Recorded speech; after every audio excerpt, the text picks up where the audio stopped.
তো আমাদের nearest fire station Baridhara fire station, সেখানে মেসেজ পাওয়ার সাথে সাথে ওখান থেকে 3টে ইউনিট আসে এবং এই ইউনিটগুলো পৌঁছানোর সাথে সাথে আগুনের ভয়াবহতা দেখে তারা সাহায্য চায়। এর পরপরই আমরা আমাদের কর্মীটোলা ফায়ার স্টেশন এবং তেজগাঁ ফায়ার স্টেশনকে মুভ করাই। সব মিলে আমাদের 8টা ইউনিট এখানে এসেছে। 8টা ইউনিটের সবাইকে কাজ করতে হয়নি, 6টা ইউনিট কাজ করেছে এবং 2টি ইউনিট স্ট্যান্ড বাই অবস্থায় ছিল। তো এটা একটা হাইরাইজ ভবন, আপনারা দেখেছেন এই ভবনের 9 এবং 10 তলায় আগুন ছিল। আমরা এসে তাৎক্ষণিক আমাদের ইনসাইড এবং আউটসাইড দুই দিক থেকেই আমরা অগ্নি নির্বাপনের চেষ্টা করি।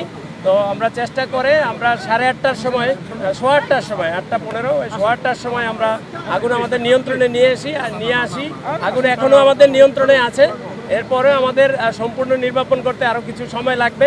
আমাদের টিম কাজ করতেছে সকল ফ্লোরে, অগ্নিদগ্ধ সব ফ্লোরেই আমাদের লোকজন আছে এবং আমরা এখনও অগ্নি নির্বাপনের চেষ্টা করে যাচ্ছি।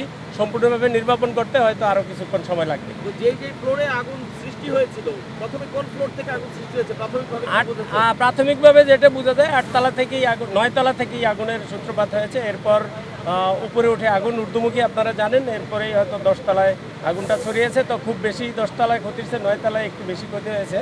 তো আমরা অগ্নি সম্পূর্ণ নির্বাপনের পর আমরা যখন সার্চ করব তখন আমরা অ্যাকচুয়ালি বলতে পারবো যে কোথায় কি পরিমাণ কি ক্ষতি হয়েছে।